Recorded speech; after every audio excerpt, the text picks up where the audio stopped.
Hi everyone, let's get to musical principle number 1. You know this song, you figured out if it's a major or minor, you have your key that you've chosen. Let's choose the key of C major. How do you figure out the song? So there's a set of chords out there.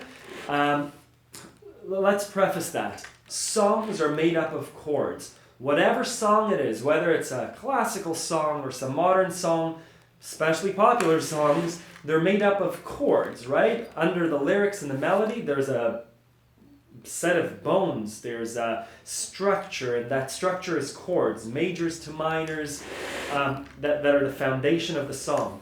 Let me play a few songs for you. I'm going to play the foundations of those songs, just the chords, and I'm going to hum or sing over them. And what I want you to pay attention to is I'm just going to use 3 or 4 chords. I'm going to use the 1 chord, C major. All the songs are going to be in the key of C. Then I'm going to play an F major or a G major. Let's call that the 4 and the 5. And sometimes I might slip into a minor 6, the A minor. On the accordion, I'm going to start off with a C. I'm going to go to the F, the G, and the C, and maybe come to the A minor. All these songs. So let's do Old Lang Syne.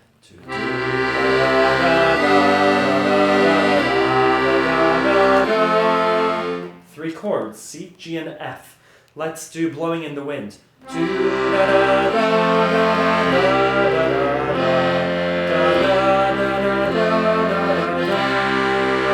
C and F, same chords. Let's do Silver Bells. Silver bells, silver bells, silver will be Christmas morning. Right? C, F, and G. What does it say there? Forever Young.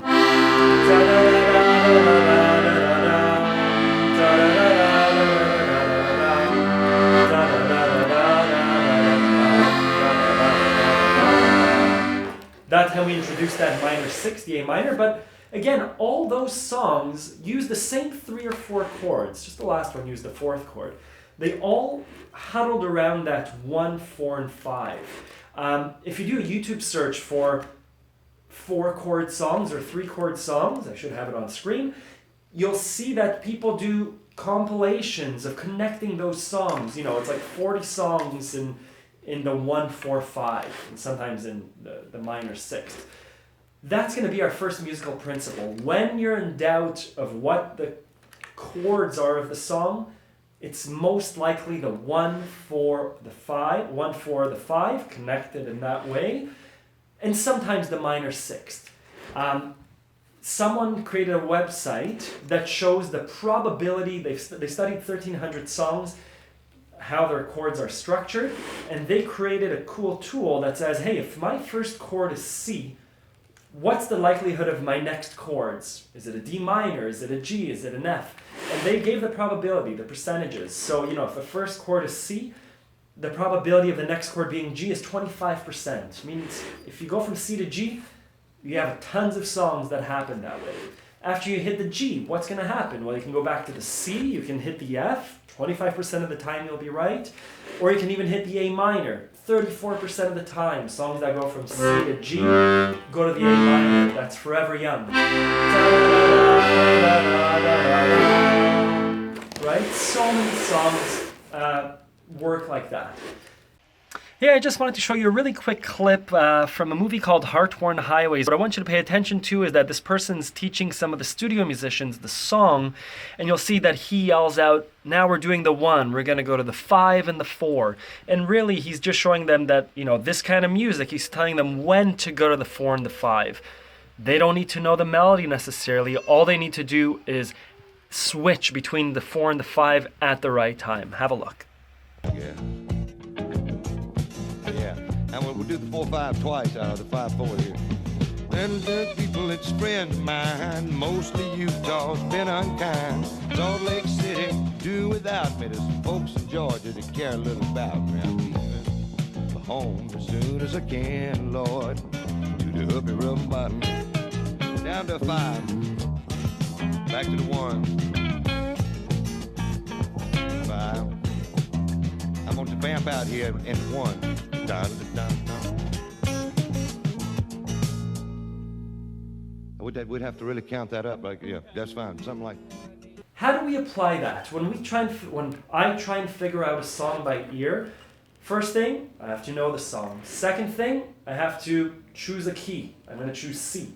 Then I'm going to choose if it's a major or minor. If it's a major, C major, I then know that my next chords are most likely going to be a G and or an F, because it's going to be for my C, 1, 2, 3, 4. Sorry, 1, 2, 3, 4, 5. I'm going to be a G major, or the 4 from the C, 1, 2, 3, 4. That's going to be an F major. So if I'm playing Blowing in the Wind, I'm going to play my C major. So I'm hitting the note. Then I start singing or humming. How many? And then I sense that a chord needs to change, right? I can't stay on C the whole song. So I'm going to try the G. The G, which is the 5, because in that chart it said that most likely the song's going to go to G. Let's try it. How many roads must I... Yeah, it doesn't really fit. So let's try the next probable thing, which is the F, which is the 4, the major 4. How many roads must I... Oh, that fits perfectly.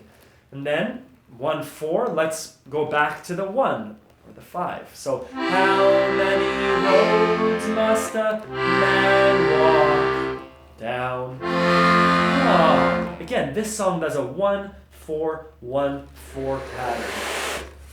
Great. That's how I go about figuring songs. My first principle is always to try the 1, 4 or the 1, 5. And again, based on whether I know the song and how well I know the song, that was our first principle, that's how I know when to change chords and to which chord to change to, because I know what's pleasing to the ear. Again, when in doubt, reference sheet music, reference chord charts, but know that some charts on the internet are not correct. So trust your own ear and your own judgment after a bit of practice. The next lesson that should be on this playlist is how to get your hands to transition nicely from the 1, 4, 5, and that minor 6. It's really important to, when you're playing songs, to not have to jump, for example, from the C to the F, back to C, back to the F. It's not going to sound pleasing. What I like to do is to do a smooth transition like this.